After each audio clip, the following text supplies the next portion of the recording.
Let's see what you accomplished last session. So you had your meeting with Madam Ava 2 sessions ago, did the card reading, and woke up to a bit of a chaotic scene in the Vistani camp as one of the elders were dead. They didn't necessarily blame you for killing him, but they, or at least the one guy that you spoke to, hinted at it and pretty much blamed you for killing him. Even though you didn't. Everybody, I think, kind of knows who did it or whatever the case is, but regardless, they chased you out of town. And then last session picked up as you guys were getting ready to ascend to the cliffside, up to the main road. They had the branch over top of the chasm that you're at, and on your way to the town of Valakai. You had the wagon, which looked like it'd be a pretty precarious trek up the side of this cliffside, but Irina also still refused to leave the side of her dead father in the caskets. After pondering what to do, you had some, they're called something ghouls, but they're basically like water zombies, coming out of the water, slowly moving towards you. You noticed that they looked like they were baited as there was some intestines and blood smeared across the ground. They were focusing on that first. But up above, you had these flying bird-like creatures that started to attack and peck away at you. So you all decided to head up the side of this cliffside and got into a fight with these things, which actually I was a little worried was going to go bad, but you guys absolutely destroyed them with your little machine gun darts and whatnot, and exploding darts, and flaying them in half. So you actually went through those things pretty quickly. I think they picked a few people off a little bit, but mainly Irina got injured really bad. But you tried to stabilize her with a bit of a spell. You're not sure how much of it helped, but she survived long enough. You just knew you had to get her to a town or Valakai in order to fully help her.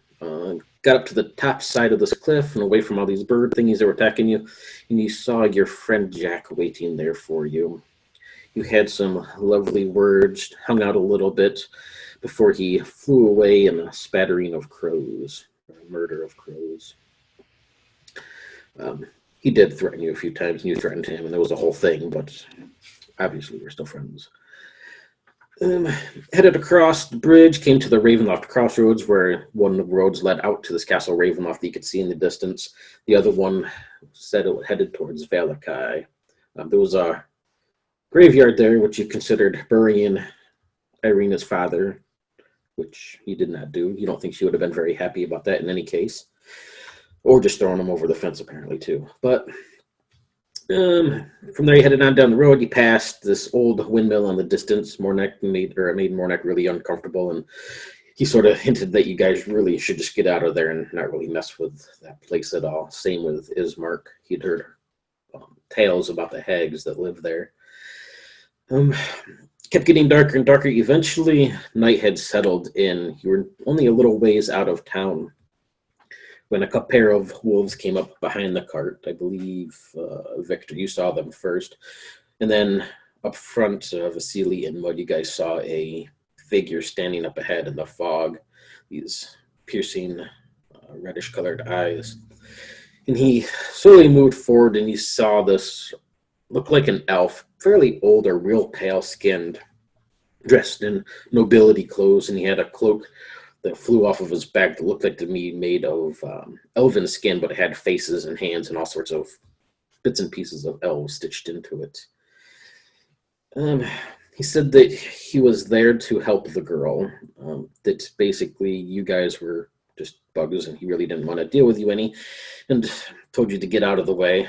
He did indeed, as he was told, or told you, is he went in and he looked like he healed Irina of her wounds, this huge gash she had on her collarbone and neck, after he tore off her scarf and her blouse, though. And then he stepped down, mentioned that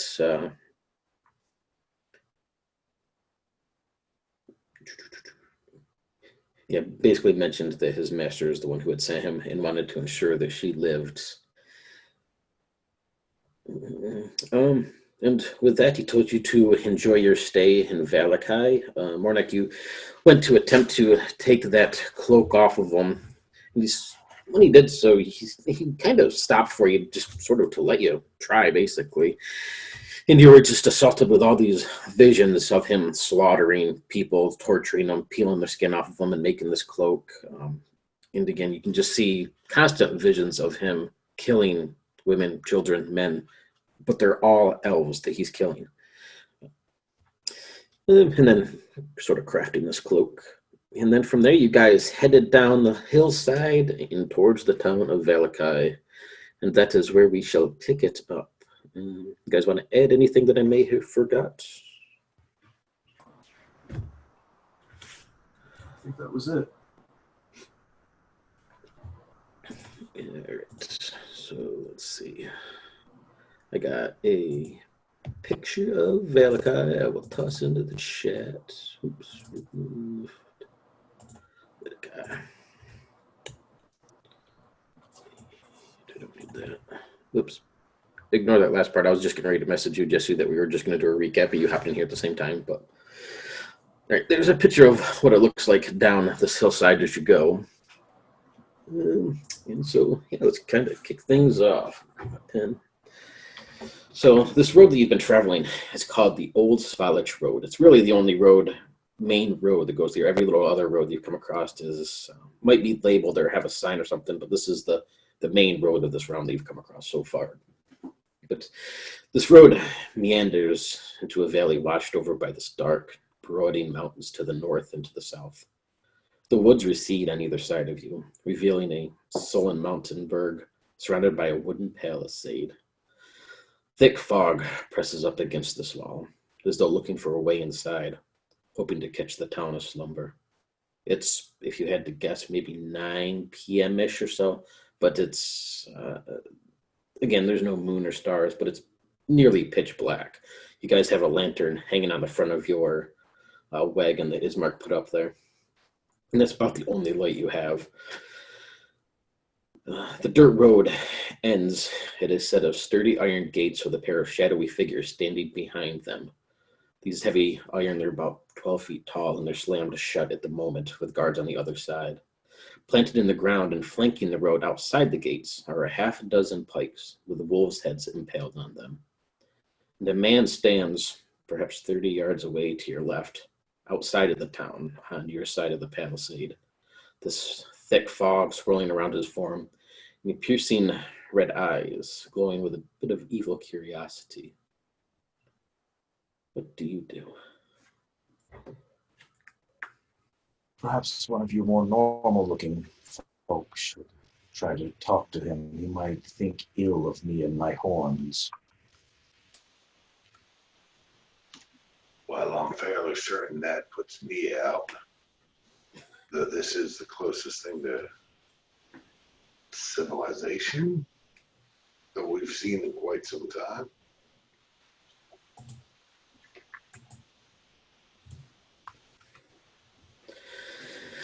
He's Markle. Sort of leaned forward, looks between these bars at the men on the other side. This is what we came for, no? Victor, would you like to talk to them? Are we keeping the same marching formation, basically, that we had when the vampire showed up? I'm assuming so. Okay. Then, in that case, Victor's going to hop out of the back of the wagon and walk around to whatever side the lantern is hanging on, so that way the people can visibly see him. And then he's going to shout out, "Hello," in there, and wait for a response. You see the two figures on the other side stand up. It looks like they were sort of slouching down a little bit. So they quickly stand up, these tall pikes in their hands, and one of them will shuffle forward, his face at least coming into light a little bit. Looks like a younger lad, maybe in his early 20s. Real pale, grayish skin. Doesn't look like he gets very much sun these days.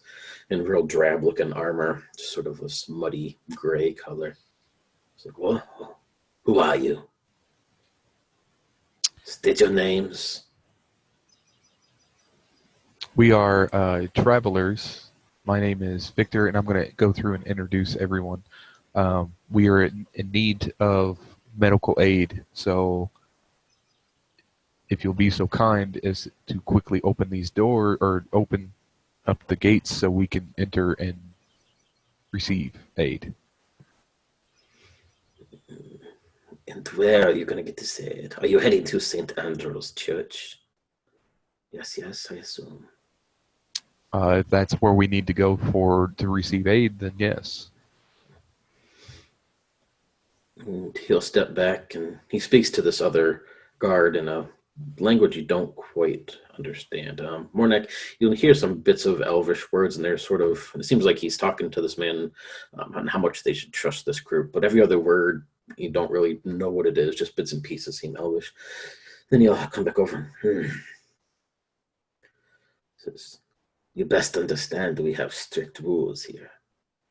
Be on your best behavior. Yeah?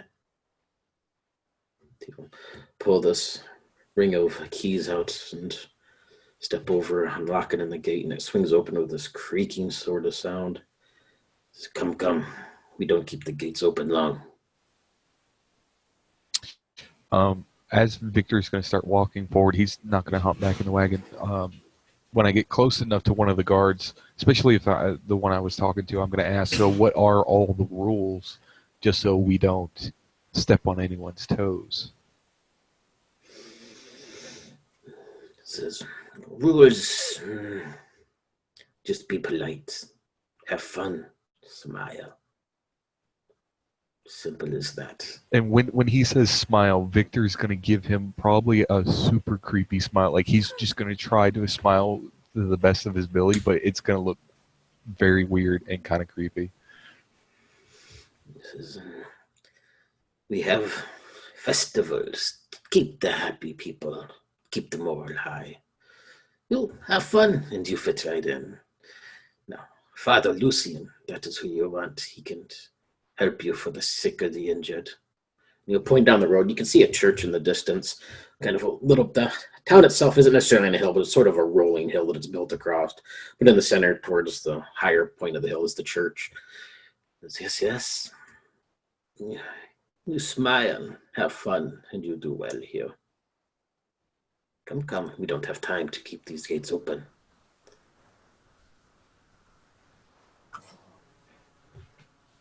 I'm Go, assuming. Ismark. Go ahead.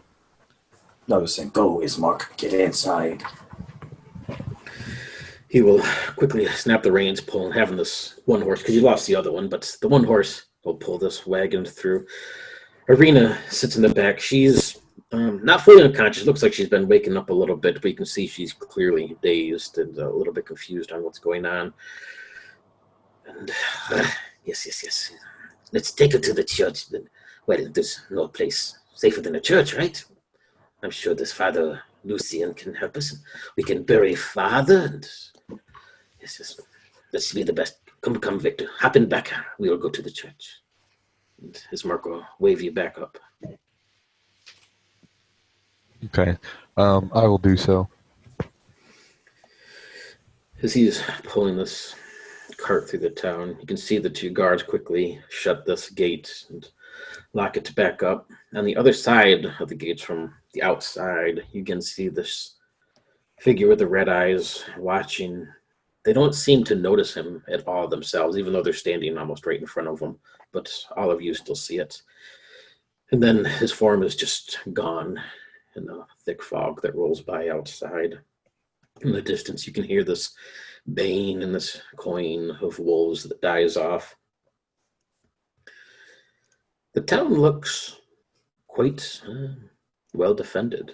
There's a wooden palisade all the way around the outside. You'll pass quite a few guards that are wandering about town. They seem to be in good spirits with these large, very creepy sort of smiles on their faces, always showing the whites of their teeth, and looks a little bit forced, but they're happy nonetheless.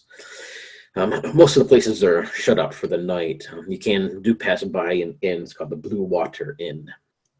It seems like a comfortable place to stay, and otherwise, most of the town seems to be shut up for the night as you head on up to this church.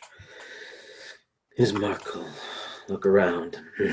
This place does seem much happier, no? I feel better just to be in here. where the devil can't get us. The Blue Water Inn. Who was it that told us about that? Was it the lady at the inn in your decrepit run downtown? Ikara, yes. She mentioned it quite a few times to me, Said it was friends of hers that ran the place. They'd come here. What were their names? The Martikovs, that was it, yes. She mentioned that they had a place here. I hear it's very good. And the wine is, well, the best you can get. Perhaps we'll have a bit of wine. The Wizard of the Wine, apparently. Is that it? Indeed. Well, from what I understand, it's the only winery in these realms. But it's good nonetheless. I've had my fair share. And as you pass by and glance inside this, you can see that there's about half a dozen patrons inside sitting around tables, a group of people behind the bar, this very large, very powerful, obese-looking man with a great black beard that's graying a little bit, has a huge smile on his face as he's sliding drinks across the counter. They'll sort of glance out the window as your cart goes by, but then they're out of sight again for the moment. It sounds like there's some sort of music and laughter going on inside there. I could do with some music and laughter for an evening. And Me too, friends. as Vasily says that, Mud will reach out and grab the reins, stop the cart. So what is it, Mud? We've been on the road. It's time to relax, as it were. Our agreement was to bring you here. It's time to take rest. But what of Arena? Well, if you wish to go in there, but I must get her up to the church. This father must look at her. I don't know what that fiend did to her. I'm going to have to kind of agree with Ishmark there. Like, we agreed to do this. We should see it through to the end, at least. A couple more hours won't hurt before you can rest and enjoy yourself. I get you good food and wine, the best wine, and bed for the night, Mud. Don't trust me. I have not steered you wrong, no? I don't know at any time that we've been steered correctly. We agreed to bring you to this town. If my compatriots wish to continue on, so be it. I will stand with that. But we have fulfilled our end of this bargain. Yes. You have, Mud, you have. I have the money for you, don't worry. But if you wish to go, you're more than welcome. I can't argue with your reasoning. Mud will spit when he mentions the money again. If we need to continue, let's continue. But Oddly enough, after all the horrible things that we've just passed through, I kind of want to see this dead body put in consecrated ground.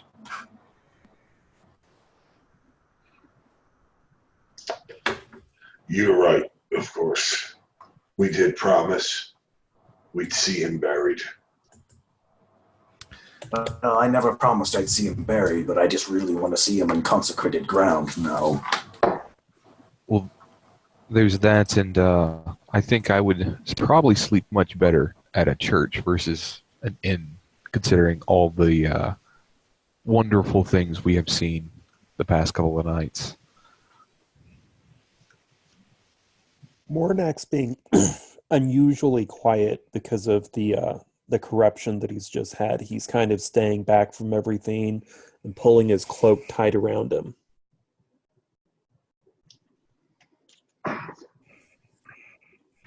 Ismark will look at you, Mud, for a few moments, and you can almost see this both pleading sort of look in his eyes that you will hopefully agree to go, as well as this relief sort of as you maybe huff and say your part, but you don't at least get off the wagon for the time being. No, Mud definitely doesn't get off the wagon, but seeing Mornak kind of be more in distress than he's been, Bud will just he'll nod to his mark and step. I guess if Mornak's in the back, he'll climb his way into the back. Mornak, brother, are you okay? I've seen terrible things since I touched that cloak. I can't make sense of any of it, but it's just needless slaughter of elves running through my head. I think maybe I should get to this church to see if it'll help me a little. Then without another word, he'll smack the remaining horse. All right, then. On to the church. Thank you, my friend. Thank you. The horse will get to moving once again as you pass by this tavern. There's a picture of it over in the Facebook chats. And begin your way up this small hillside toward the church. And the church is quite old. Seems like it's the foundation and the architecture of this place looks older than what most of the other buildings and homes here in the town do. It slouches centuries old stonework. And the steeple itself is bulging in the back and the sides of it. It's lined with cracked, stained glass windows. And it seems to depict all sorts of pious and religious saints and various forms of prayer and honor. The fence around this place is built entirely of iron, sharp spearheads at the top of every post. Most of it's rusted, some of it lays in the grass that's been overgrown. And the mist here seems to almost avoid this whole area. You can see fog rolls through the streets and around some of these buildings, but here, as soon as it touches this churchyard, it seems to not really crawl any further, as if somehow being stopped or pushed away. The back side of the church, there's a large graveyard that stretches out for a fair distance. And inside, the front doors are hanging open at the moment, but inside you can see several lights have been lit. There's a crowd of people, half a dozen or so adults and maybe half as many kids, sitting around in a circle, listening to this older gentleman talk. Seems like he's maybe offering a prayer for the moment or like some sort of evening worship or something. Bismarck will pull the horses up, step down, tying them off. And, I'll get to my sister. He'll step back and lift his sister off the back and start heading towards the door himself, really not wasting any time.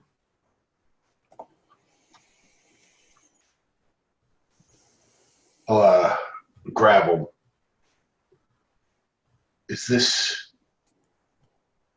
good enough to make the burial? I would assume so. Look how the grounds church is.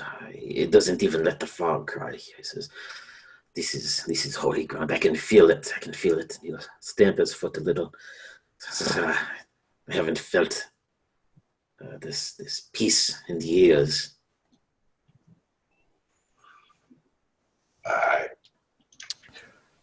Go ahead with them. I'll find a plot and start digging. Victor's actually going to try to go and wake up Irina and like try to get her conscious at least. She is conscious. She's just very dazed. She's basically at one hit point. She's just super confused or dazed, not fully with it. Okay. Then I will actually help her inside or where we're going to talk to someone.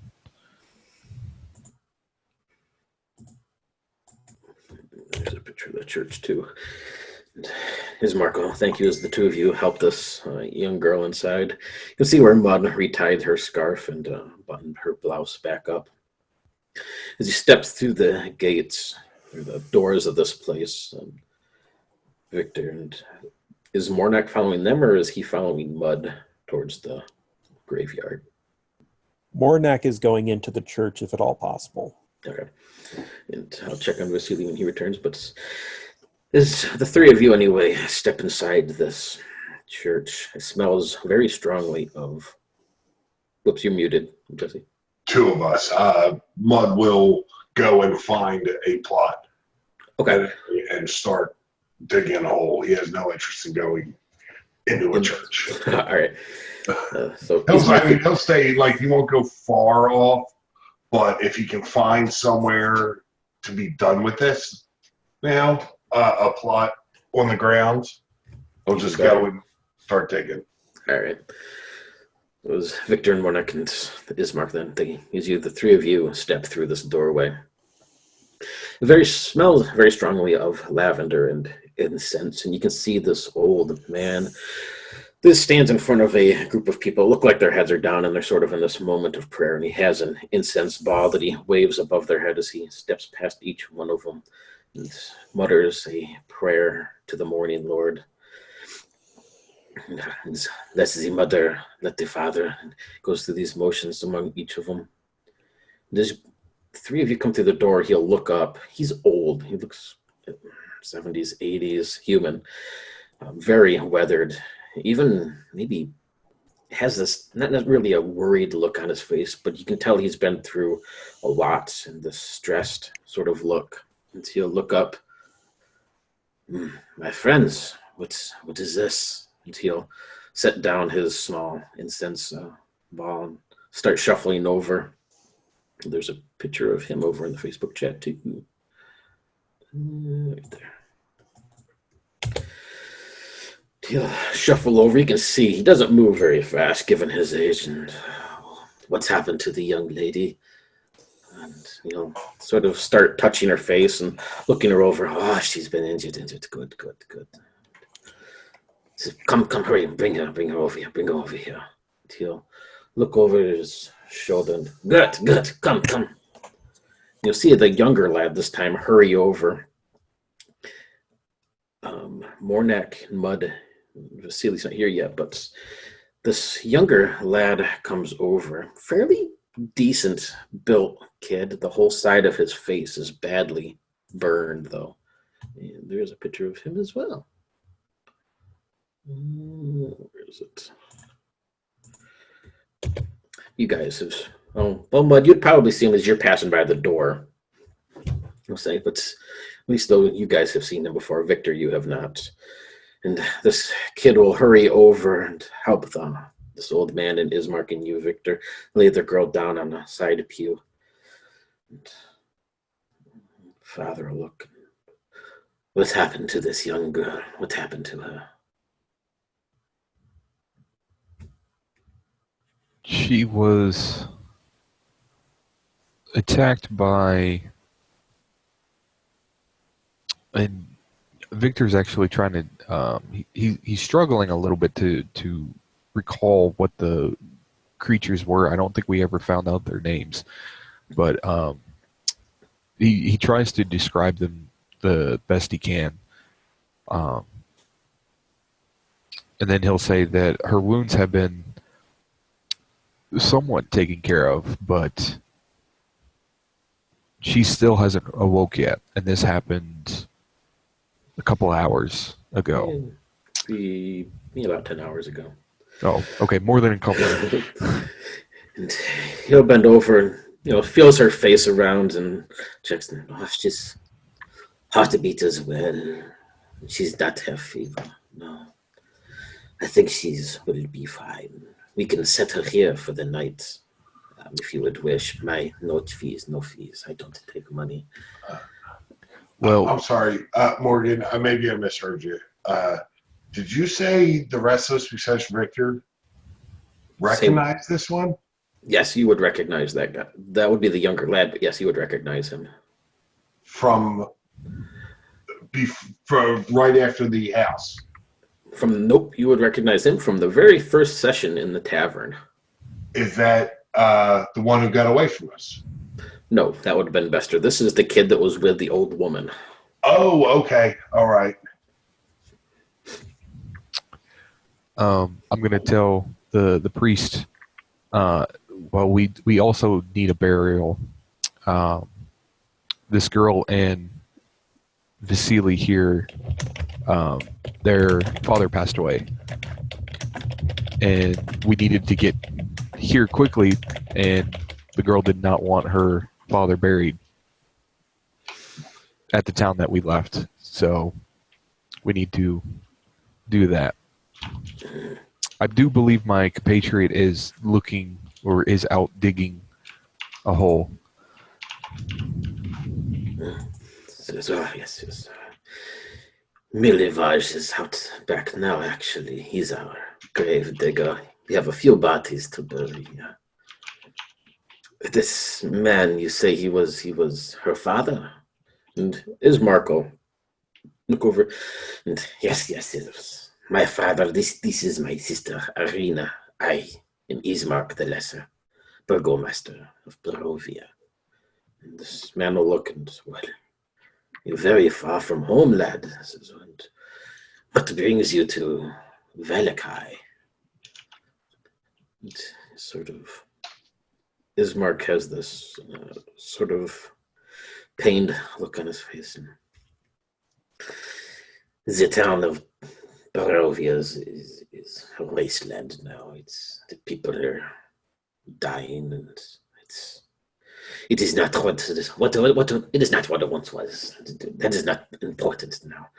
Says I wish for my my sister to stay here and be safe. And you can see he doesn't want to give up any of the information about exactly her relation with the devil or anything of that sort. And he sort of looks at you, Victor, and Mornak, and Vasily, doesn't really want to kind of get the hint that he's hoping you don't say anything as well about that whole aspect of it. And your father's like, well, she can stay here for the evening. I think she shall be just fine. She's just tired. Think of it as exhaustion. When you lose a lot of blood, your body takes time to recover. Come, Guts, pick up this young lady and follow me. This old man will turn and start to shuffle away. You see this lad pick up the girl and to follow. And Ismark will watch them. And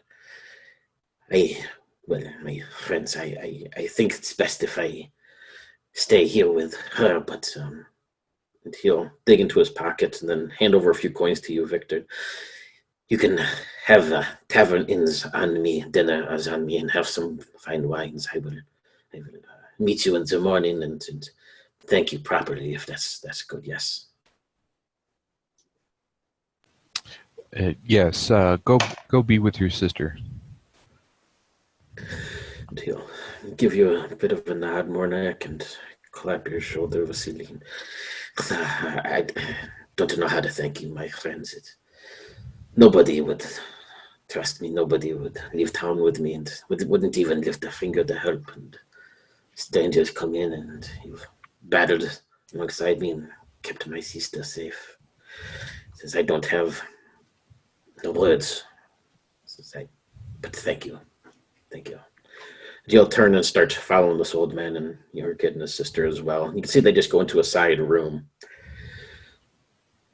Outside, Mud, as you come around the side of the church toward this large graveyard, you'll pass by the window and you can glance in and see them talking. Like I said, you'll see that kid and that recognition will hit you instantly. What do you do? If I can see that and recognize them, I'll peer through the window once I can confirm, just bang on the glass and point to Mornak and Vasily and just start pointing at the kid. And I don't know if they can hear me, but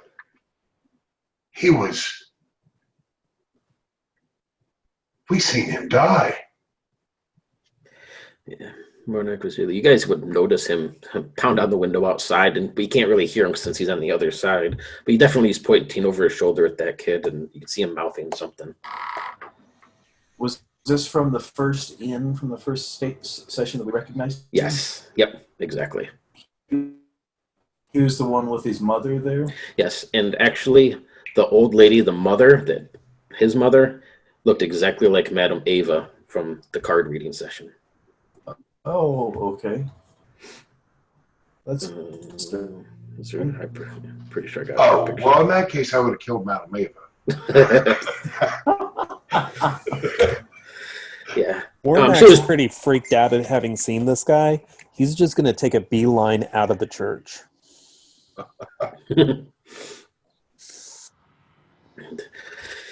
He's Merkel. It looks like your friend must have to go to the bathroom, but he will shuffle on towards the door. As a precaution, I'm going to cast my last casting of Hide from Undead. And I'm gonna go up to that kid and see if he sees me. Yeah, he will look over his shoulder. And, yes, can I help you, furry creature? Do I know you? You seem awfully familiar. I don't think so.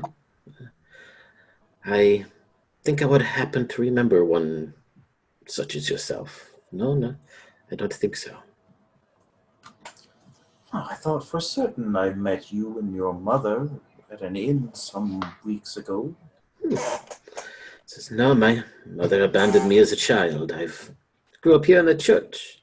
And he'll hold out his hand. Gert, you can call me Gert. Gert? Gert.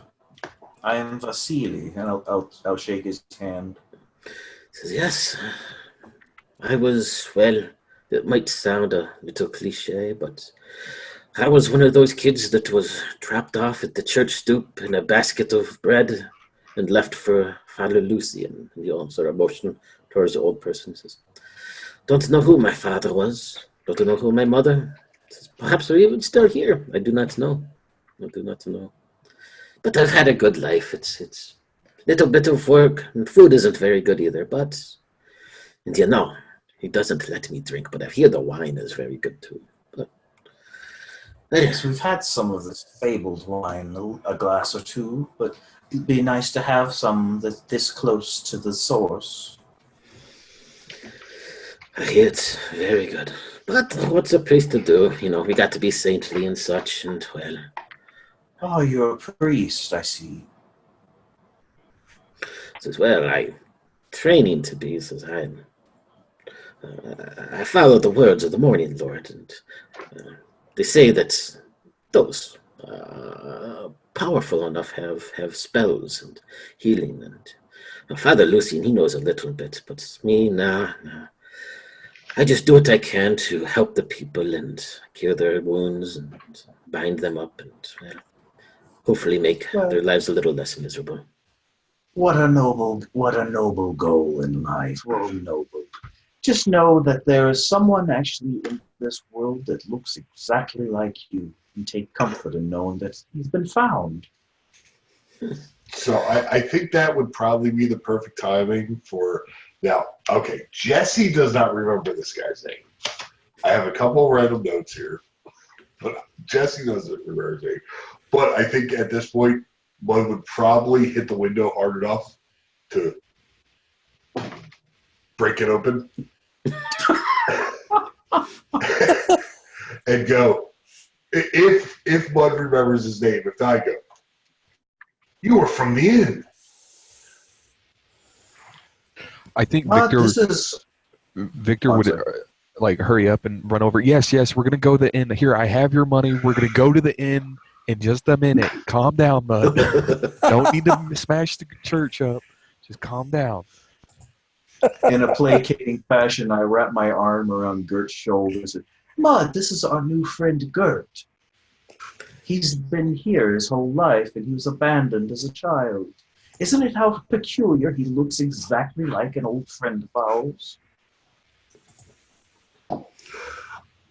I'm going to make an intelligence. What is? So, I rolled a 17. Do I catch on? What I'm being told. It's up to you. I think that in that case, Bud would just kind of head sticking through the broken glass. Give a little growl and turn away. About that time, Mornak comes up to him and he's got his head through this. And I just pull out that bottle that I took from Jack and I start drinking it. What are you doing, Mud? I don't understand. Mornak, don't you remember our friend in the inn who looked exactly like Gert here? He had his Of course I do. mother. Yes. Isn't it odd? Yes, it is odd. I don't think anything's been normal the past few days. This lad looks to. Oh, he says, you know, a joke could be made of this. Really? I'd like to hear the punchline. An elf, a ferryman, and an orc put their heads through a church window. I don't know what a punchline is, but you must say I've never seen quite creatures like you, and yet you apparently have seen me. It's most peculiar. Perhaps I had a twin, and you feel the side of his face where it's burnt. And it says, "This is for a scar from years ago. A bit of an accident." It says, "Surely he wasn't burned the same way, no?" I don't know about any of that, but I think that you should come with us to the inn, Gert. Well, it's not up to me, friend. Let me talk to the father, and well, he's a bit strict sometimes, but perhaps I can get him to see it my way for a change. I will do my best. I will do my best. I'm curious of this person that you speak of. Mornak holds up his fingers and they're crossed and say, "Tell him you won't do any drinking or whoremongering." And you almost see a sadness in his eyes as he was hoping for just that, apparently. But he says, "Yeah, well, I will do my best. I'll do my best." And your friend broke our window. Do I actually? I personally don't, but do we remember what his name was from the? I believe it was Lyle. Yeah, that actually does sound about right. I'm pretty sure. That is one of the 10,000 notes on this card. Yep.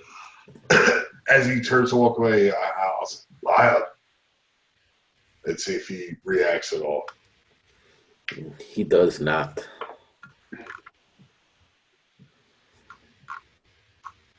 Look pointedly at Mornak. That is the same man, isn't it?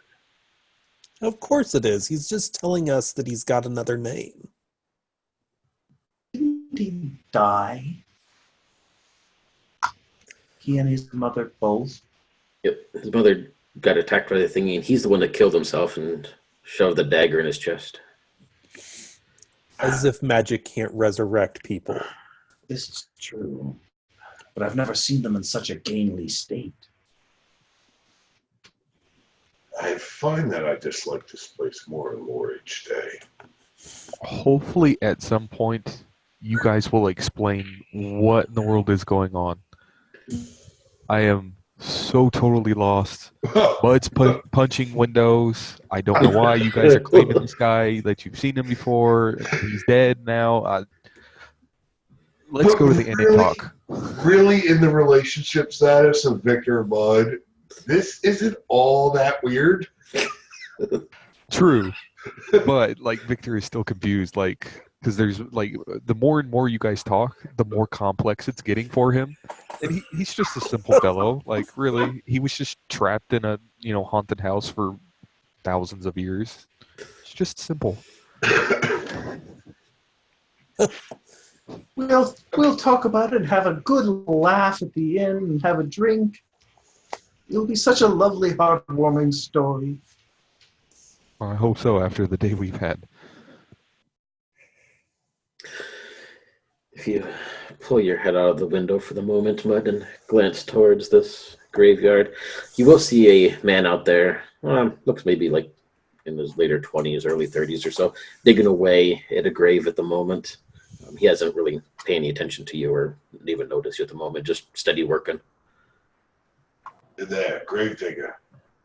And you see him stop and kind of shoves his shovel into the dirt and turns and says, "Yes."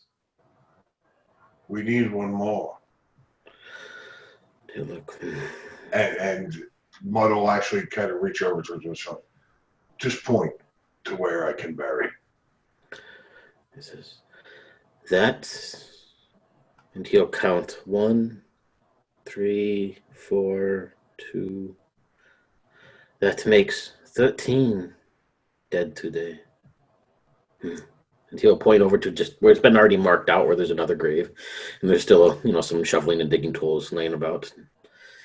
Yes, you like dig, yes? And he'll reach out and grab your bicep. Very strong. Did you say 13 today? You only see 4 holes, but he counted them. He says, "Oh, did I miscount?"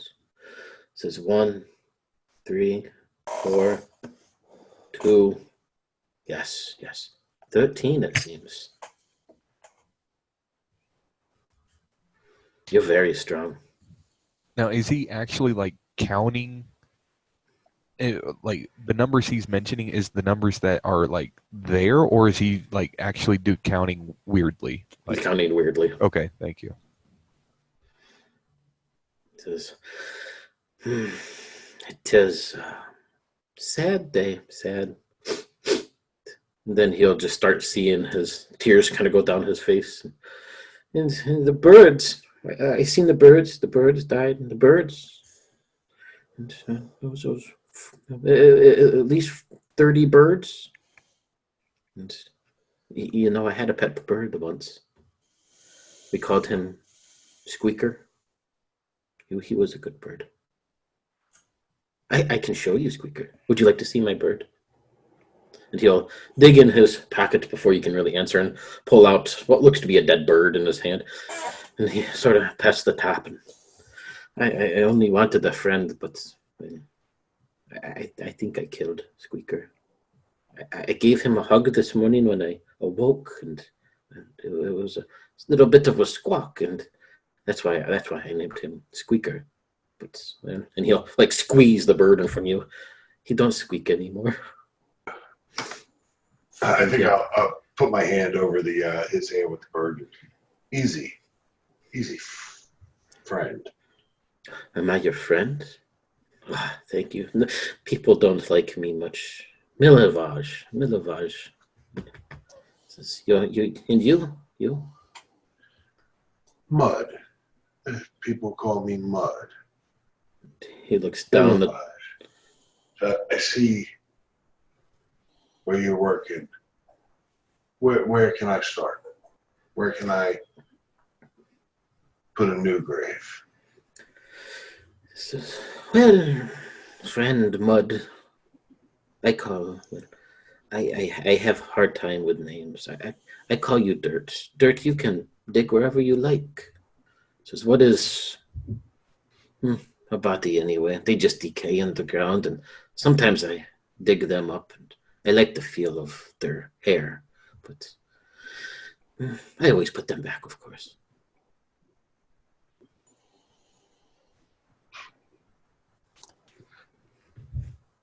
So since Mornak's outside, he's going to start wandering over by Mud, and he's still got that bottle that he's trying to finish off. And when he gets up there, he's like, "Mud, who is this? Who is this new friend of yours?" Oh, Dirt has more friends. And I like your ears, friend. And he'll look at your ears more like he'll actually start to reach out to try and touch them if you let him. I'll let him. Yes, Just don't hug me too closely. So, I had a bird, friend, and This morning I woke up. I was so happy to see him, and he was on my windowsill, and I tried to give him a hug, and here, and he'll pull out his dead bird again, and I think I hurt him. But he don't squeak. His name is Squeaker, though. Perhaps Dirk. you should give Squeaker to me so that I can protect him. No, while you're dead. I don't. Nope. And he'll quickly put the bird, kind of shove it roughly down into his pocket, and back away, grab his shovel, and start digging as fast as he can. Just sort of looking over his shoulder at you, very suspiciously now. Mornak will throw the bottle over his shoulder after pouring a little bit out for the homies. And they'll just say, "Isn't it time to go to the inn yet?" Well,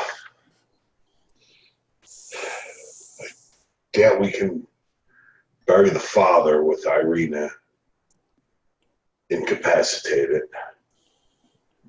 So we might as well. I'll never I'll actually never take my eyes off of this guy during this whole conversation. But yeah, we haven't been able to put the father to rest yet. I don't think we can while she's incapacitated. And really, our agreement was to just bring them here. Yeah, but I don't think she's going to be waking up anytime soon. Like the father said, she was pretty exhausted, so she may probably sleep until tomorrow. So I think we'll be okay to go to the inn and just come back in the morning. I start ambling out there after I get tired of watching this duplicate. So, what are we doing? What's happened? Oh, who are you? I look at the gravedigger. His eyes widen. A furry, and he'll sort of outstretch his arms and just start running towards you. Vasily, looks like he wants to hug you. I'm not a furry. He will chase you as long as you don't let him, or I don't. I'm just looking at him. It's like I'm on defense. It's like see if he's gonna pull a weapon on me or something. nope, he'll just come up and attempt to wrap you in just a big bear hug. He's a fairly large guy. Okay. I just kind of like let my arms fall limp. Can I help you?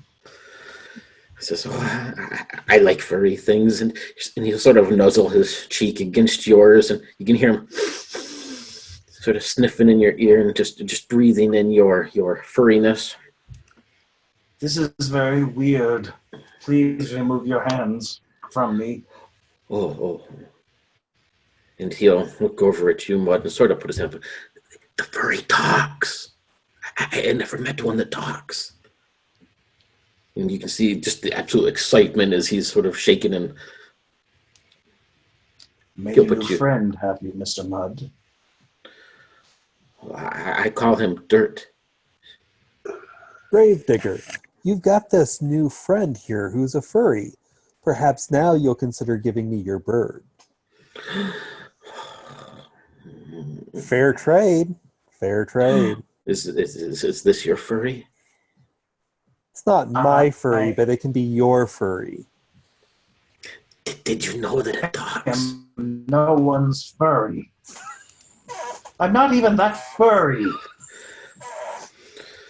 Shh. Little we'll go inside and I'll get you a snack. Do you like potatoes? I got potatoes under my bed. No, I don't like potatoes. What does he like? Wine. Whiskey and wine. Oh. In fact, Mornak's going to go ahead and pull out that other bottle of wine that he bought way long ago, and he's going to uncork it and hand it to the gravedigger and be like, "Give him this." And he will splash a little bit in his hand and just shove it right in your face, Vasily. I slap the bottom of his hand. I think he needs a bit of Discipline, yes, a bit of discipline. We'll have to teach him. But first I have this hole, and never mind the hole. And he'll throw his shovel down and just try to grab a hold of you and carry you away, Vasily. I bite his arm. My go-to. He'll throw you down and take a few steps back and looks at his arm and looks at you. It's bit me. Look into the depths of my heart. And I cast Shadow Wall on him. It just creates a sphere of darkness completely surrounding him. I'm leaving here. And I start jaunting off towards the inn. And you can hear a bit of a thump inside this darkness, and then just him bawling his eyes out. Wait, did Mornak ever get his bird? Or did he not give over the bird He yet? didn't get a chance to do it, no. Oh, okay. No, he's not giving up that bird.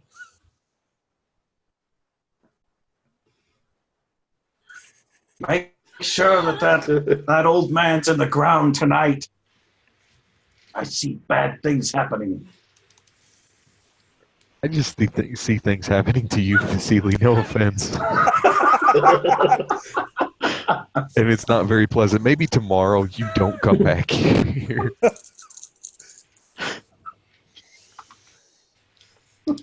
How long does that darkness last?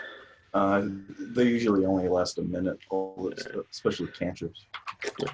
Yeah, he'll just sit in the darkness crying. This very large man just whimpering. Eventually, when it dissipates, imagine Vasily's gone out of sight at the moment as he's wandering away towards the inn for some good drink and such. The man is just sitting in the darkness, kind of curled up in the fetal position. He says, this is, It's only a 2-year radius, so he could have just walked out. Well, he's not that smart, though. No. He says, I'm scared of the dark dirt. Are you scared of the dark?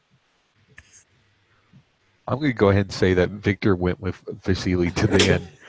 So, Mornak's having too much fun to leave. Blood is actually broken at this point.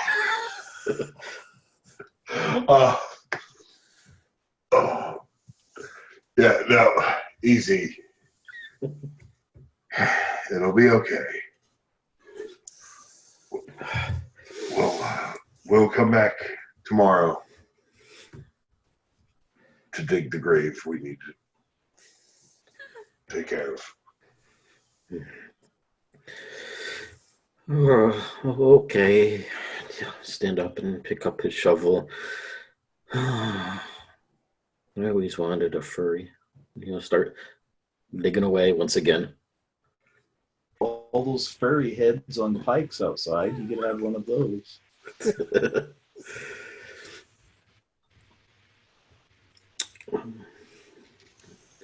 Yeah, his mark is going to stay here with his sister, so unless you guys do anything else with this guy, he's just going to steadily start digging graves once again. You'll notice he sings nursery rhymes as he digs. But... I'm halfway to the end.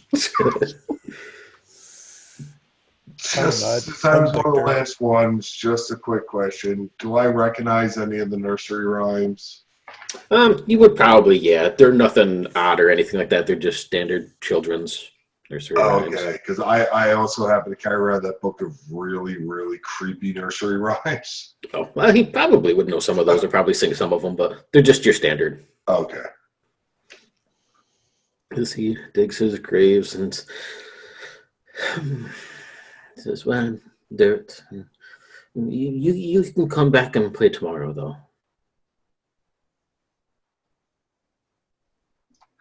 I will. There's work to be done. Keep yourself safe. Yes. I have a date tonight. Hopefully it'll be a good one. He goes back to work. If you walk away, you will do kind of wonder for a second, though, that you can actually sort of hear his shovel hit like a wood or something in metal. So you kind of get the sense that he's not really digging a grave at the moment. It's more like he's digging up a grave. But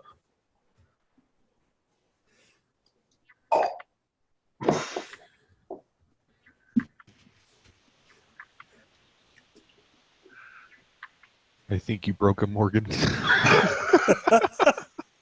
Even more. It just clicked that he has a date tonight. Wow. Yeah, Mud's gonna stomp off. He wants nothing more to do with this situation. Come, Mud, let's go to the inn. It's well needed. Well needed. We all need a drink. Celia's already halfway there, and Victor, this Mud Mornick, as you guys pass by, you'll see this old man shuffle out and wait, please, and he'll wave you over. And he looks at you, Mud, and well, I'm gonna have to fix that window, and but says I couldn't help but overhear your words a little bit. You said you saw Gert, yes? The boy with the birds, yes. Yes. Says, can you tell me where it was you saw him? Well, I guess I can't really be sure at this point, but I thought I seen him on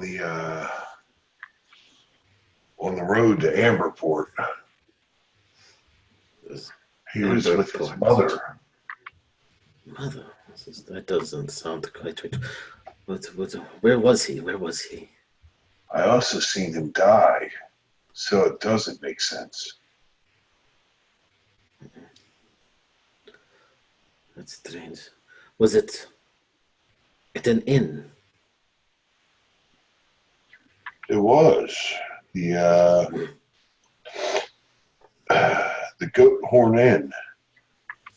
Well, I do not know that place, but it sounds seedy. Sounds. Mud will look pointedly at the Gravedigger when he says "seedy." That sounds like a name of a brothel or something like that. And he was with a woman. Well, he was with a grandmother who was protecting an old woman. It's protecting. That's what he always says. I knew it. And he'll turn around and start storming inside. Mud will reach out and grab him as he tries to storm away. I don't think you understand. I think this may just be a mistaken identity. No way this is the same man I've seen.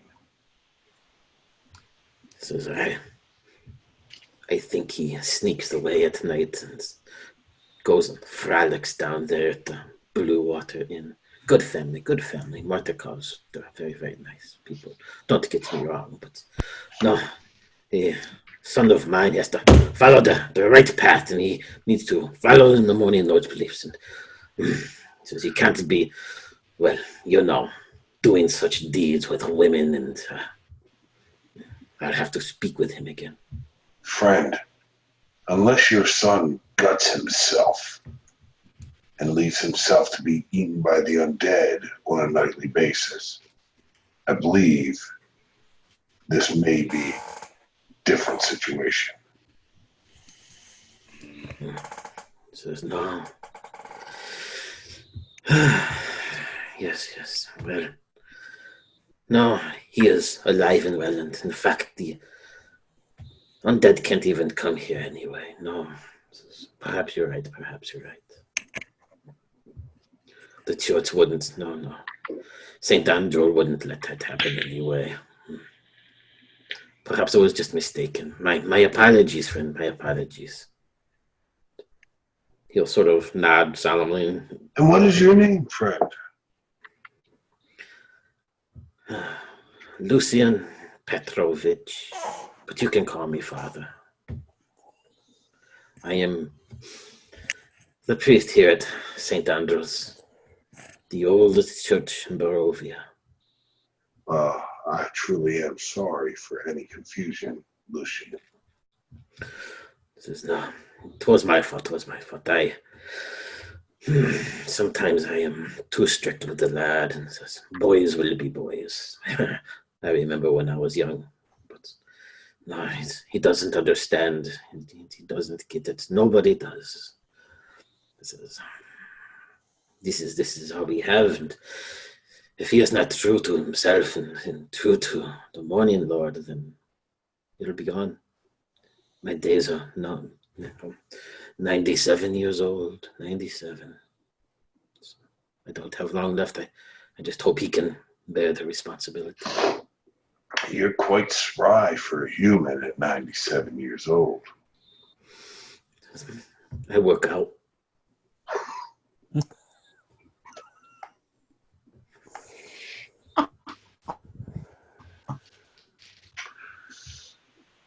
So be it. Dig a lot of graves. You know how it goes.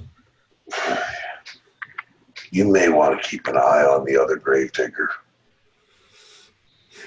Yes. Me live eyes. He's a good lad. Little simple-minded, but he's good. He's good. He digs well. Oh. But please don't let me interfere much longer. I will take care of your young lady friend. And that other lad, Ismark. Feel sorry for him. It's a rough life. Father, mother, down, gone. But please don't let me hold you. I will perhaps see you in the morning. Father, is it true that this place is actually safe? Says, oh, yes. Well, and sort of look around. Says, the church, it's St. Andrew, an ancient priest. He was one of Argenvost's men, what they call a dragon knight. He founded this church centuries ago. His bones, they keep it safe. He's buried beneath the foundation. They are blessed. They make hallowed ground. The dead can't come here. Even the devil himself, he can't come here. Says, your friend is safe here. And he points down, you can see the fog rolling across the ground. Says, not even the fog can bother us here. Your friend, she is safe. We're going to be right down the hill if you need anything. Yes. Well, I will have a few words with Gert. He's a good lad, though. Perhaps I've been a bit too hard. But please, go back to your friends and have some good wine, have a bit of a meal, get some rest. If you need a place to stay, you're very welcome here as well. But you tell Erwin, he's the large fellow with the beard. You tell him I sent you. Tell him Father Lucian sent you. He'll give you good room. I'm sorry, what was his name? Erwin. Erwin. We will, Father, thank you. You can't miss him. He's twice as wide as you. That's a large man. Might not be as tall, but kind of clap you on the shoulder and smile and start shuffling back in the doors.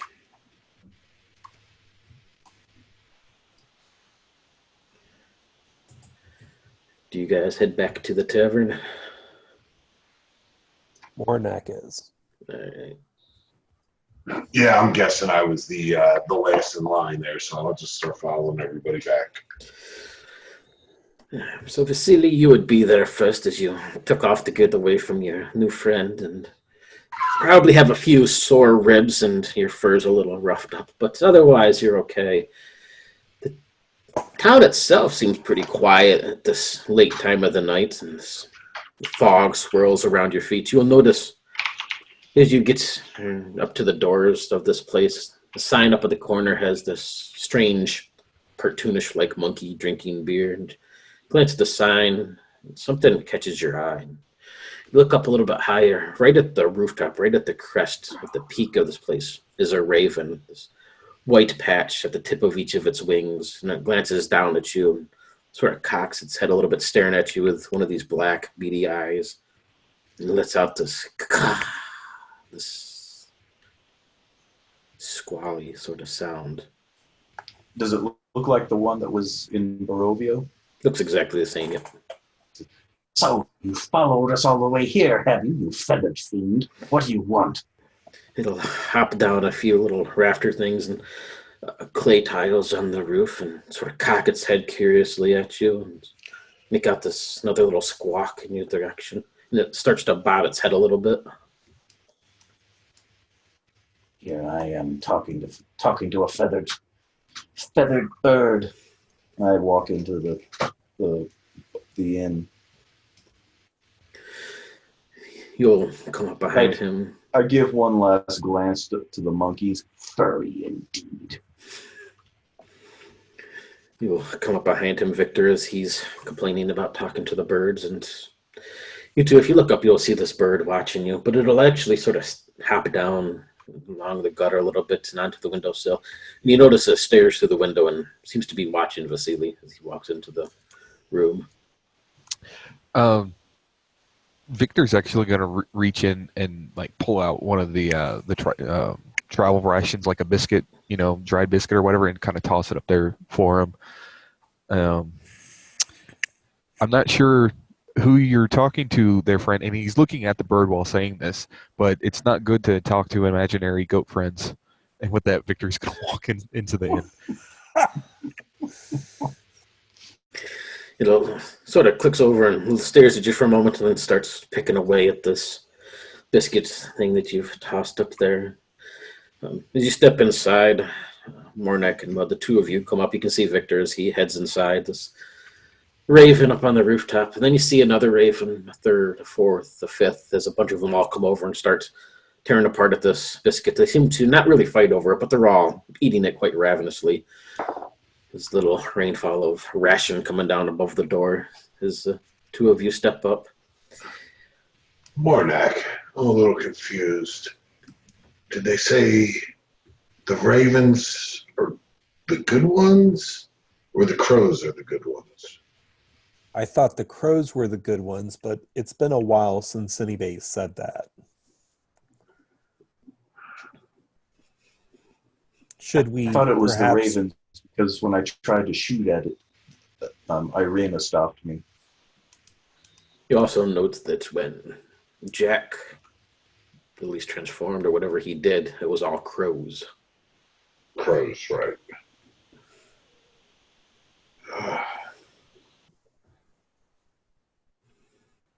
At least we know it's not Jack.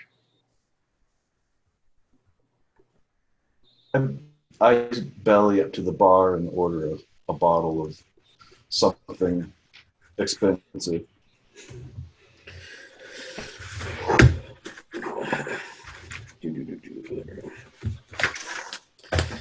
Inside this place is very nice, actually. The outside of it looks a little weathered and beaten and morose, but inside the woodwork is all quite polished nicely, and there's a few stuffed deer heads on the walls, and there's actually a large wolf in the corner that's been taxidermied, sort of stepping up onto a stone.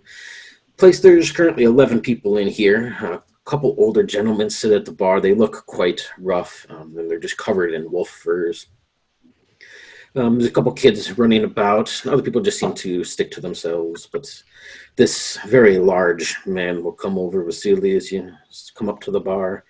He's maybe about 6.5 feet tall, but just as wide around as he is tall. And he comes up this long, heavy black beard, sort of graying a little bit. Behind him, there's a thinner-looking woman who stares over his shoulder. I got a picture of these people. I will toss them to the chat. There.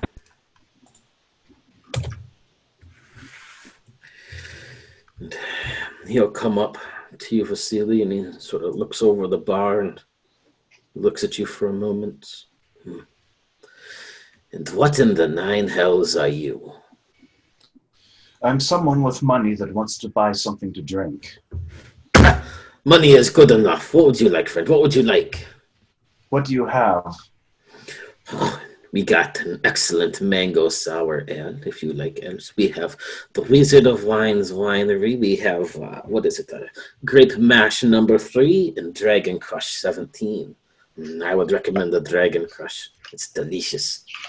What is it? A sweet red, has a bit of a chocolatey plum notes to it. It would knock you on your ass, you know. Irwin doesn't lie, but it's delicious. I'll They have say it's the that and best. a bottle of the wine, Excellent. as well as something to eat, preferably. It's not festering and rotting. No, we have the finest foods. We have a beet salad, a little bit of honey glaze, excellent wolf steaks. And he'll nod over at these two fellows in the bar. So it's caught this morning. Excellent. Bit of flank. They've been drizzled with a bit of honey as well. They go great with the salad. I cringe at the thought of wolves, and then I'll have the beet salad. Please bring it to my table. And you don't want a steak, no? No. It's not gamey at all. No. No. It's slow roasted for hours on end by my beautiful wife. But this is my beautiful wife, Danica. She excellent cook, my friend. Excellent cook. It goes perfect with the wine. I suggest you try. Yes. I'm sure that she makes a fine beet salad as well. I just turn around and start walking off towards the table. So be it. So beat it. So beat it. Yes. Chuckles at his own joke as he turns up to the kitchen. What do the rest of you do as you come into this establishment?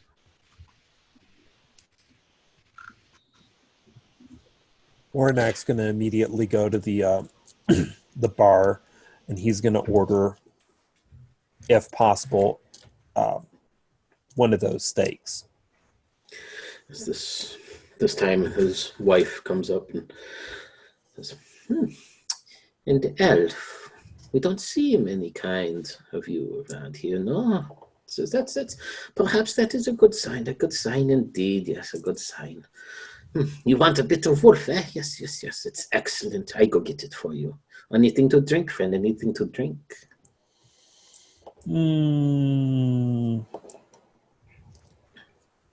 you have any ale? A very fine mango ale. It's a bit of a sour ale, but it goes well with the wolf. Trust. Give me a round for everyone at my table. Perfect. You have seat, friend. And, well, we will bring it over. Yes. You have seat. So you see these two little kids run over. Well, one of them runs over. The other one seems a little bit lethargic or tired, and you can see that underneath his eyes is a little bit grayish. Doesn't look like he's feeling the best, but he'll hustle over as fast as he can and heads out back with her to the kitchen as well. What about Mud and Victor? Victor's going to order food as well, the same as everyone else, but he doesn't order any alcohol. He just gets water, actually. Yeah, and Mud will kind of do the same thing as Mornak. He'll just the steak and the ale. And Mud will still be looking at the door, the front door, keeping an eye for any of the ravens. Still a little confused about the ravens and the crows and why we keep seeing them. They're all in the kitchen. You can hear them gathering their stuff up. Vasily, Mornak, and Victor, you guys take a seat. Mud, as you order your thing and turn, you feel a shoulder or a hand on your shoulder grab a hold of you and says, "Hey!" Turn. There'll be a quick turn and a small growl. Turn. You see this large man, probably a little bit smaller than you, but still quite built, covered in furs. This really long, heavy gray beard. He says, "I didn't mean to startle you." He says, "But you look like a hunter. You know how to hunt." I spent my time in the wilds. He says, we need a hunter to help us out. Me and Saldar. Kind of smack his buddy that's sitting next to him on the shoulder. He says, look, Saldar. This man, he's a hunter. Look at him. He's a beast of a hunter. Yes. Oh, you look like you could wrestle a bear out there. You wrestle bear. Says, we need a man who's not afraid to hunt wolves. I must admit, I've never been called a man so many times in my life. I don't wrestle bears unless I need to. Well, come with us and you will have to. We just don't want you getting killed out there and so fast. No. The last one, he barely lasted a day with us. It's hard to find good work, hard to find good men. I'll clamp him on the shoulder with my hand. I appreciate the job opportunity. I'm in the middle of my travels. Mercenary. I get it, friend. Well, if you need work, I understand. You need work, you come see us. I'll squeeze a little bit when he calls me mercenary. But you'll come to me if you want work.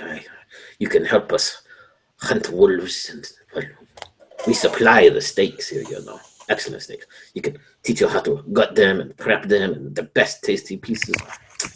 They're delicious. But sometimes we have to wrestle bears, so that's the first part of the interview. But otherwise, you kill the bear, you wrestle bear, you'll be good otherwise. Then you hunt. But you go with your furry little friend and the others, and if you need work, you come see me. I'll be right here. I won't actually let go of his shoulder. You didn't give me a name. Oh, I have to actually look. Sorry. Yevgeny. You call me Yevgeny. This is my friend Soldar. Now, if you're supplying the steaks that we just readily ordered, I don't see any help here. What was that? If you're supplying the steaks that we all just readily ordered, why do you actually need help? So a good wolf hunter is always in need. You think they have endless supply? No. We only get a couple a day, and well, they're very, very popular here.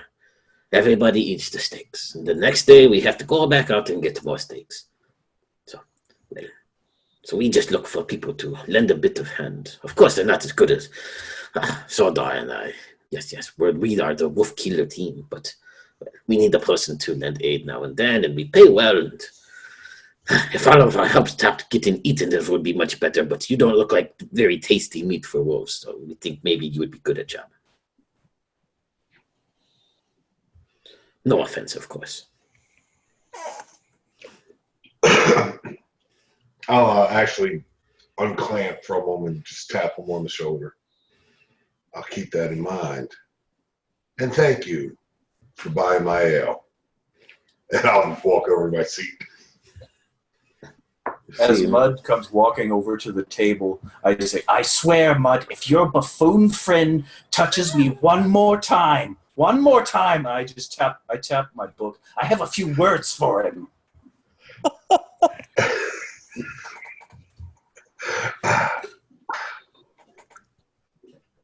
I'm fairly certain you may not actually be his type with the new evidence. I don't care about types. All I care about is his grubby hands groping me again. Vasily, you have to go back. How am I going to get the bird? This is the most irate you've ever seen him. Mornak, why do you want this bird? Keepsake. But I'm confused. My brain hurts. I need food. Ornak's not making sense because he keeps having these visions.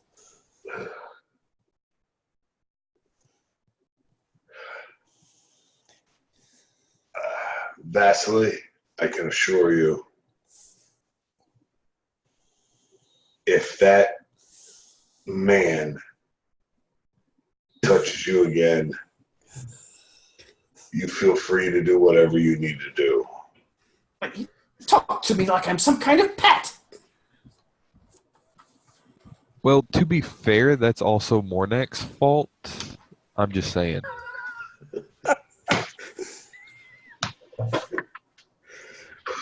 He did try to give you away.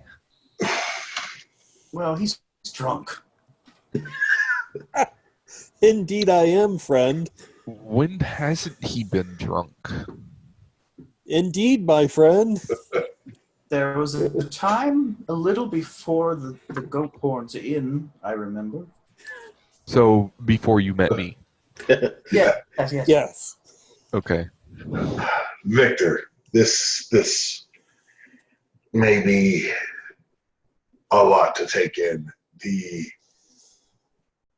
child with the burnt face, the young man. We met him. We met him and watched him die before we came here. Before the mist.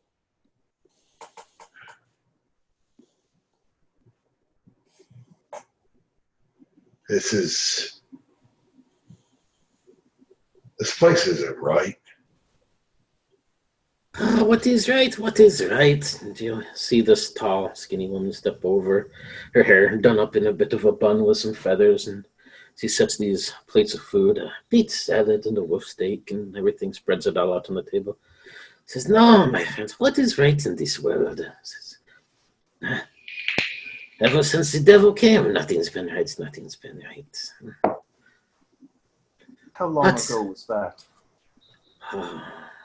Centuries, friend. They say he came with an army 500, perhaps more years ago, conquered these lands long before me. I'm only 38. But yes, long time ago. Sometimes he sleeps. That is when he's the weakest, you know. But no, other times he travels these lands and searches for his bride. It's a forlorn tale for another time, I suppose. You enjoy your dinners. Don't let this old lady bother you. And she'll turn and start to shuffle away. Dear, did you say 500 years? Stops.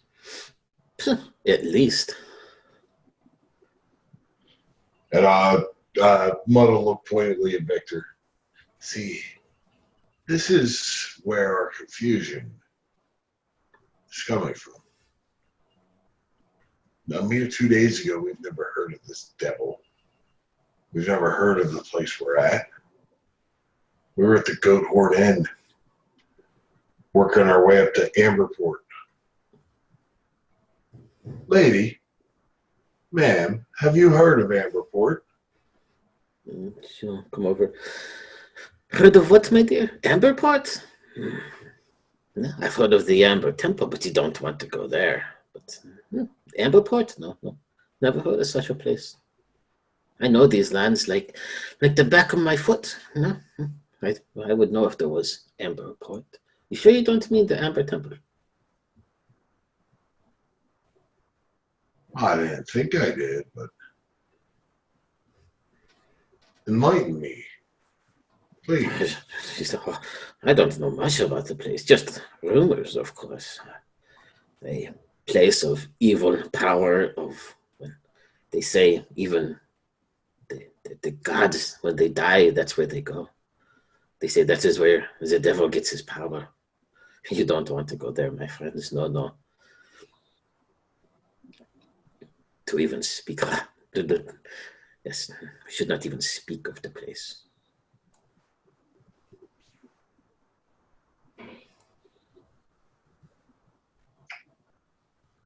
Oh, thank you, dear. Indeed. She'll has this bottle of wine in hand, and she'll top off everybody's cup that got the wine or whatever, and you can see it's the Dragon Crush 17. She, "Tis the last bottle. I will go tell Arwen. She'll turn and start to move back towards the kitchen. Arwen, this is the last bottle. It's the last bottle. And you can Ma'am. hear like a string of curses come from the back room. Ma'am, have you met our friend Vasily? And he will look over and I saw him at the bar. Good evening, Vasily. Your beet salad looks delectable. It's the hint of honey. That's what brings it all together.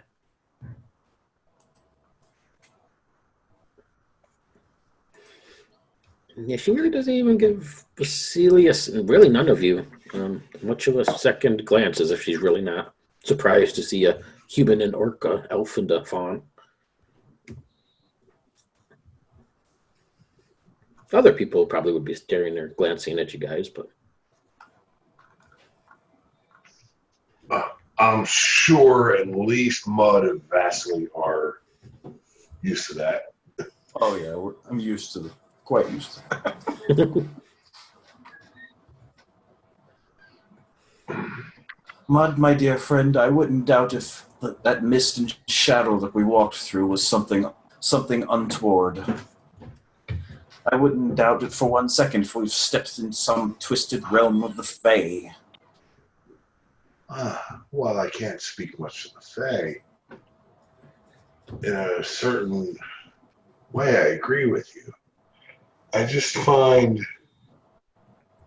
some of the similarities disconcerting. We were heading to Amberport after the fall of the beast, and now we're stuck here under the thumb of the devil. It almost seems surreal. When you Yeah, it's say like the devil, Warnak pulls his cloak tied against him and just starts rocking back and forth. Then Victor's going to pick up and say, you want to talk about surreal? Try living for over 5,000 years in the same day, in the same haunted mansion, over and over and over. And then when you think you die, you don't really die, and then your day starts back over again. And then when you think you finally escape, you go back into the dungeon. I'm kind of not wanting to go to sleep tonight because I'm afraid if I wake up, I'm going to be back in that room again. And with that, like, he kind of gets a little mopey and kind of sits there and just sips on his water. Don't mind me asking, how do you know how many years went by? Did you keep a journal and keep a tally? Or? I'm actually guessing. I'm not 100% sure how many. But it has been a very, very long time. I see.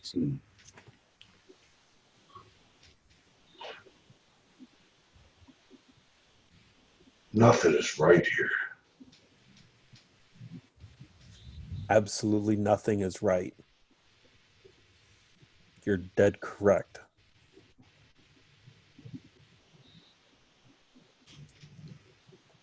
The mist that brought us here, we need to find a way out for all of us, and he'll look pointedly at Victor. For all of us, we need to escape this place.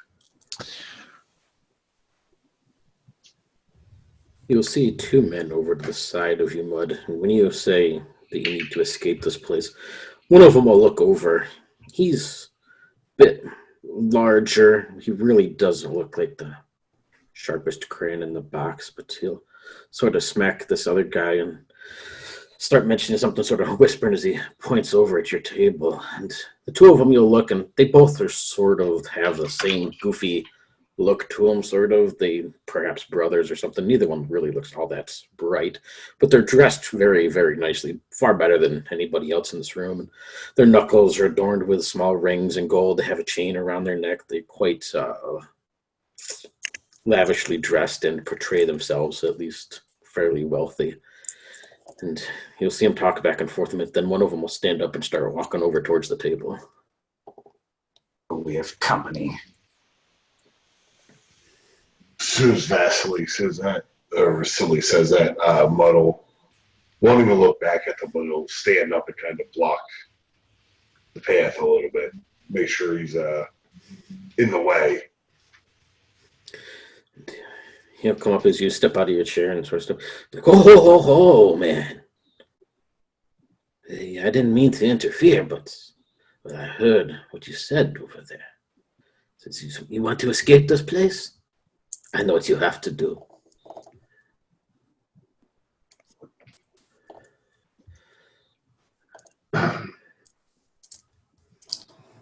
Please. Like,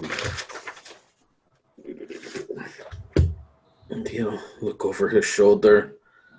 This other man, he leaves him over. You can see he gets up to and comes over. Both of them are pretty decent-sized humans, maybe around 6 feet. Not in great shape, but not really in bad shape either. Again, they both dress very lavishly. The other one comes over. He doesn't really say much, but this other one just says, "Hey, just tell you what, man. Just give me 5 minutes of your time, and I think I can explain it all." Says we don't want no rough and tumble or nothing up in here though. Just 5 minutes of your time, and sorry, sir.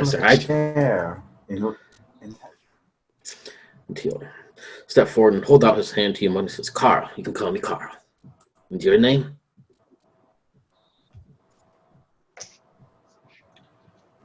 I think Muddle just keeps staring at them. You're a tough nut to crack, sir. You're a tough nut to crack. And your friends, he'll go over to Victor and hold his hand out to Carl. You. Victor will actually reach out and shake his hand and just say Victor. And with that, just let go and just go back to kind of being mopey in the corner because he's a little depressed.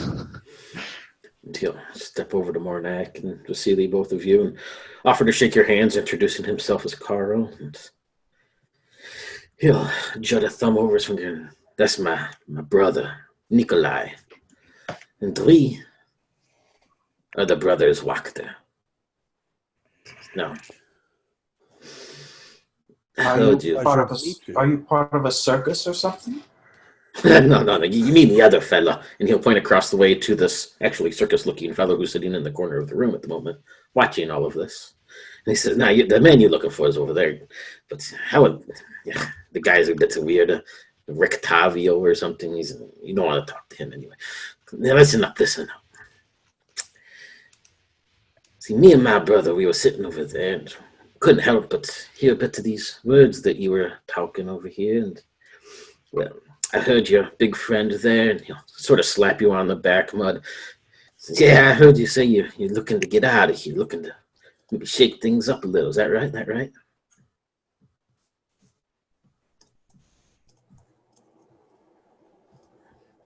So maybe I'm mistaken, but my ears don't usually confuse us eight such things. Tell us what you know about the devil. When we say out of... I'm sorry. Looks at you, Monek, and says, the devil, yeah. Says, the whole thing is just thrown out of proportion a bit. Sure, he's an asshole, but who isn't around here? Who isn't? He says, he just wishes people would follow his words and follow his rules, and everybody's fine, just like town. But you, Vasily, you are correct. I heard your friend here. He's looking to get out of here. And so I know the way. You looking to get out of Valakai? I know the way. He says, what we got to do? And this time he'll sort of step back and says, what we have to do is overthrow the damn Burgomeister. That is the problem here. The Burgomeister. Yes, Vargo Valakovich. Such an asshole. And he'll start moving around the room. He says, and you want to get this town right? You want to get out of here? You want to... these goddamn festivals and burning the wolves and burning the stars and the sun is blazing. That's all this bullshit. And he'll actually start making this big scene as he starts to go around the room. You see everybody starting to sort of pay attention to him. Other inn people are looking a little shaken up by this, but they seem to sort of nod in agreement a little bit. And he'll come over sort of beside you, Mud, and these men, you, I don't know your name, but I can see it in your eyes. You will help us, right? You will help us overthrow the Burgomeister. That is how we get I'll out of help you here. do that. See, excellent. You, my friend, I like you. But first, I need my payment. Say anything you want, anything you want. Yes, when Mother takes over and puts things right and puts this town back to what it was, the way it should have been, you can have anything you want. You want mansions, you want gold, you can have it, Mornak. Wait. How do you know my name? I never spoke it. I heard you overheard it. Yeah, I overheard it when they were talking to you. Your friend was speaking to you. I told you, my ears, they don't confuse us say such things. I heard it. I didn't mean to startle you, though. Mornak's just going to glance over at Mud and kind of shrug. So actually, Muddle, when you glance over, Muddle lean into you. Did he just say mother? Did he just say mother? He did, yes. Oh my God. No. Handle that. And he's going to stand up, grab his plate, and just head for the door. Mornak. I got you back, man. I got you. He'll sort of watch. Perhaps he has to go to the loo, yeah. But you with us, right? I don't know your name still. I couldn't overhear it. I call you. Well, My name is Furry McPherson. Furry McPherson. Well, Furry. I just give him the most insincere blinking smile. So correct me if I'm wrong, Mornak. You did tell Mud about Mother, right? Yes, he did. Mud, as soon as Mornak turns to walk away and he starts yelling after Mornak, calling Mornak by name, Mud will grab this man and pick him up and walk him out the door, following Mornak. You'll see his brother kind of chase out. It looks like he's sort of wants to jump you, Mud, as you're there too, and you can see he's not really too confident in his abilities, but you see that struggle in his eyes for a moment. But he'll shuffle past you and pick his brother up and sort of dust him off a little bit. Oh, I'm not letting the brother go. I'm carrying him to Mornak and out the door and to Mornak for a conversation. Carefully, I pull my dagger out of its sheath and I put it up underneath of my sleeve of my coat, my overcoat, and I just start walking behind the other brother. So as you carry Carl out the door, Nikolai, his brother, follows you, Vasily behind him. See, Nikolai stops whenever you do Mud, and he's looking at you, and then he'll sort of look behind him at Vasily and his brother, Mornak. Mornak's just sitting on the porch, and at this point, he's given up on silverware. He's picked up the steak and is just taking big bites out of it. This other man, Nikolai, the brother there, was sort of hold his hands up next to you, not touching you, or just kind of, like as he was trying to separate you. He's like, my brother's a bit brash.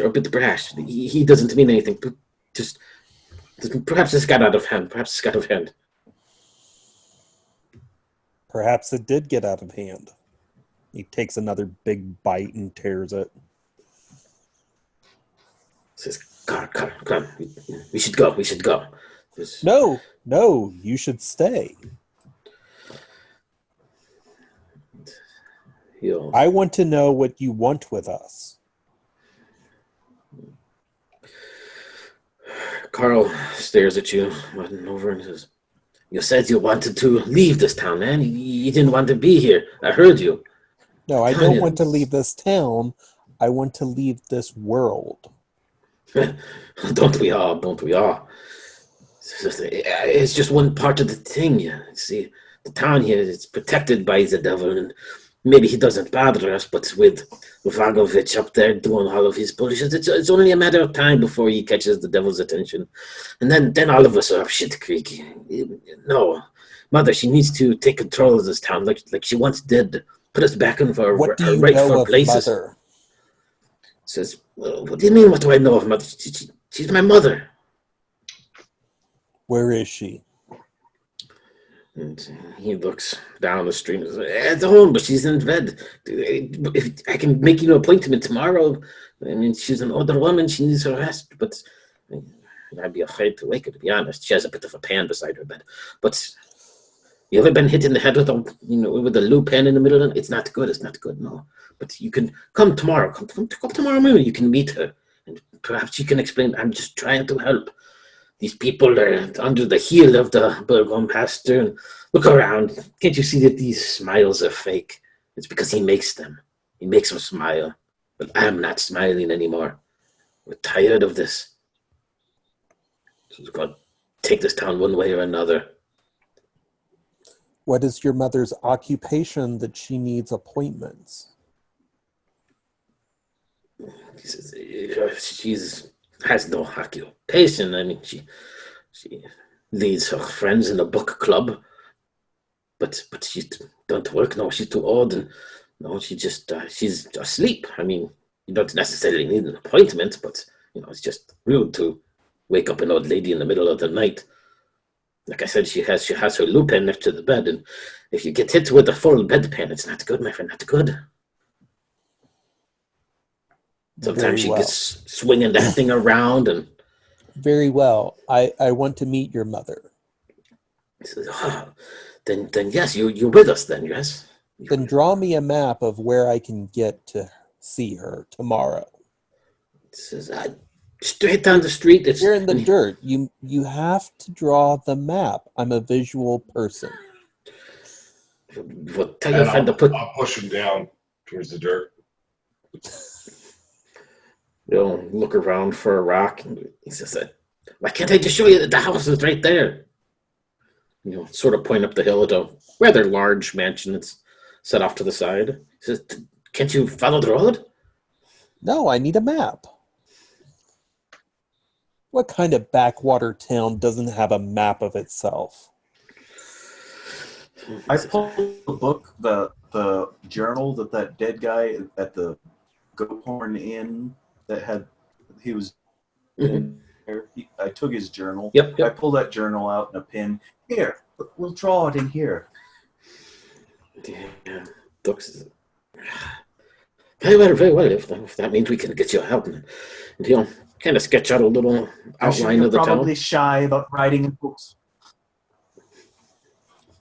He'll cast you a bit of a glance for a little offhanded comment, but doesn't make any more of a scene. He'll sketch out a little path of the road and point to the house, and it's rather childish looking. It doesn't really look, he's clearly not an artist, but you get the sense of what he means. Thank you. I don't think it's a work of art. And I think I actually might have a map of this town since you got one that way. How do I?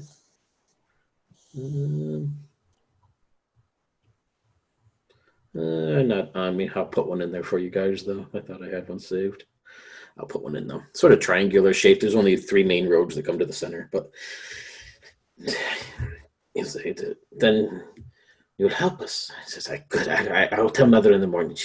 She's up at 5 a.m. bright. Well, not really bright here, but she'll be up at 5 a.m. She has her cookies and her toast and her tea. You come by any time after that, and I'm sure she will welcome you in, and perhaps she can explain this better. I think it's a bit of a misunderstanding, I think, but you'll help us, and well, yes, that's good. Very well. Mudd'll look to Mordak. Still won't release the guy until Mordak gives him a nod. Actually, Mornak is going to cast Share Thoughts with Mud,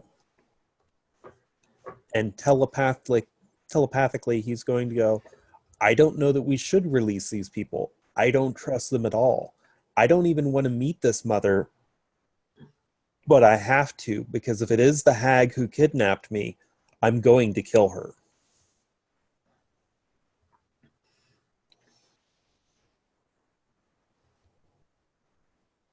Celia's watching this silence. I won't be trapped again. Do you say that last line too? I won't be trapped again. Yes. And I look at Victor when I'm doing it. Vasily is standing there watching this moment of silence.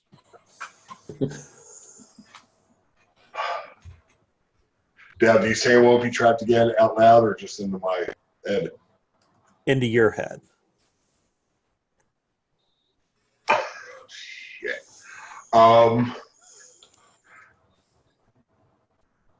You see the two brothers. They're just facing towards you, but they're just backing away, as if hoping you won't chase them. But they're not like making any movements fast or nothing. Yeah, I'll pull the brother that I've been grabbing. I'll pull him in. Let's wait till tomorrow, and I'll drag him back in and ask for a room. I will not release him. All right. And that will make the perfect ending for this evening, I think.